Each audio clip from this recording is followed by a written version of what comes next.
French revolution एक बहुत ही ज्यादा महत्वपूर्ण इवेंट आपके इतिहास में, क्योंकि दोस्तों यही एक ऐसा दौर था जहां से डेमोक्रेसी की उत्पत्ति हुई थी पूरी दुनिया भर में। French history has been marked by several violent and bloody revolutions. French Revolution is this extraordinary moment when people began to believe that you could actually recreate almost everything in a society. And a new republic would be born in blood. The blood of the French Revolution. दोस्तों 17th century का समय है, 1600 की बात है। दोस्तों जब देश में दुनिया भर में आपके राजाओं का दौर था, एक राजा दूसरे राजा से लड़ने में व्यस्त था, क्योंकि वो चाहते थे जो मेरा राज्य है उसकी सीमाएं ज्यादातर विस्तृत है, उसकी सीमाएं ज्यादा दूर दूर तक विस्तृत है, मेरी पावर्स बढ़े। हर सब लोग अपने इलाके को बढ़ाने के चक्कर में लगे हुए थे। यहीं पर यूरोप में देखा जाए तो 30 इयर्स वॉर चल रहा था, और वहीं पर अगर इंडिया में देखा जाए तो मुगल मराठाओं का वॉर चल रहा था। और दोस्तों इन वॉरों को देखकर दुनिया भर में शुरुआत होती है सोशल हियरार्की की। सोशल हियरार्की का मतलब दोस्तों ऊंच नीच की भावना, और यह जो ऊंच नीच की भावनाएं थी यह 3 भागों में बंटी। पहला भाग जिसमें नोबिलिटी आते थे, यानी कि राजा और उसके कुछ मंत्रीगण आते थे। वहीं पर दूसरा स्थान ग्रहण कर लिया था आपके क्लेर्जी ने, जिसको आप पुजारी या फिर पंडित के नाम से भी जान सकते हो। और तीसरा आपका आता था आम जनता का, जिसे द पीजेंट क्लास कहा जाता था।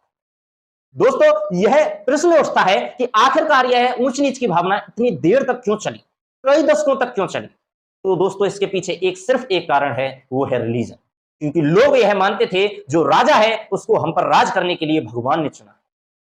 और वहीं पर जो क्लेर्जी थे वो कहते थे कि गॉड यानी कि भगवान ने हमको धर्म के पुरोहित के रूप में चुना। लेकिन 17th सेंचुरी का समय था दोस्तों, द एज ऑफ एलाइनमेंट के नाम से जिसे जाना गया। उस समय पर लोग अपने दिमाग का प्रयोग करने लगे, बहुत सारी थ्योरियां उन्होंने पढ़ी थी, और वह यह सोचने पर मजबूर हो गए थे कि आखिरकार यह लोग हम पर राज क्यों कर रहे हैं। वह सोच चुके थे कि एक इंसान दूसरे इंसान के बराबर होता है, किसी इंसान को दूसरे इंसान पर राज्य करने का कोई भी हक नहीं। अगर उसको यह पावर दी भी जाती है तो उसको पहले परमिशन लेनी होगी आम जनता से, और यहीं से उत्पत्ति होती है आपके डेमोक्रेसी के ओरिजिनल आइडिया की। दोस्तों इसी प्रकार यह जो सोशल हियरार्की थी यह फ्रेंच में भी देखने को मिल रही थी। यहां जो क्लेर्जी थे वह जो रिलीजियस टैक्स था वो पीजेंट से वसूल करते थे, यानी कि आम जनता से एक धर्म के आधार पर टैक्स लिया करते थे, जो 1/10 होता था आपके एग्रीकल्चर का। एग्रीकल्चर का मतलब यानी कि जो उनकी जो फसल होती थी, जितनी वो फसल उगाते थे उसके 1/10वां भाग उनको क्लेर्जी यानी कि पुजारी या फिर पंडितों को देना पड़ता था। और वहीं पर जो नोबिलिटी था वह डायरेक्टली उनसे लैंड टैक्स वसूल करता था। यानी कि यहां पर आप देख सकते हो मित्रों कि कैसे नोबिलिटी और जो क्लेर्जी थे वो किसान यानी कि पीजेंट की पीठ पर बैठकर अपना जीवन व्यापार कर रहे। दोस्तों फिर एक ऐतिहासिक दिन आता है फ्रेंच के इतिहास में, जिसकी शुरुआत द 7 ईयर वॉर से होती है। जो फ्रेंच था वो बिल्कुल ही कर्ज के मामले में डूब चुका था, बिल्कुल बैंकक्रप्ट हो चुका था। और वहीं पर कुछ समय पहले फ्रेंच के नए राजा लुईस 16 का चुनाव हुआ था। आप ही सोचिए दोस्तों कि अगर किसी देश की जनता भुखमरी से मर रही हो और उस देश का राजा अपनी शोहरतों को जुटा रहा हो, यही देखा गया आपके फ्रेंच में। वहां पर देखा गया कि जो फ्रेंच की जो आम जनता है वो तो भुखमरी के मारे मर रही है, लेकिन जो लुईस 16 थे और जो उनकी वाइफ थी वो अपनी शोहरतों में बिजी थी। लुईस 16 एक बहुत ही आलीशान महल बना रहे थे अपनी शोहरतों के लिए, अपनी मजे की लाइफ। इन सब को देखकर जो फ्रेंच की जनता थी वह गुस्से में आ गई, और अगर किसी गुस्से को अगर कोई डायरेक्शन मिल जाए मित्रों तो वह एक रिवॉल्यूशन, एक क्रांति का भाग बन जाता है।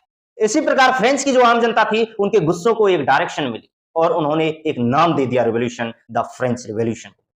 और उन्होंने कुछ समय बाद अपनी एक नई सरकार का आगाज कर दिया, अपनी एक नई सरकार बना दी जो 17 जून 1789 को हुई और जिसे नाम दिया गया the declaration of national assembly.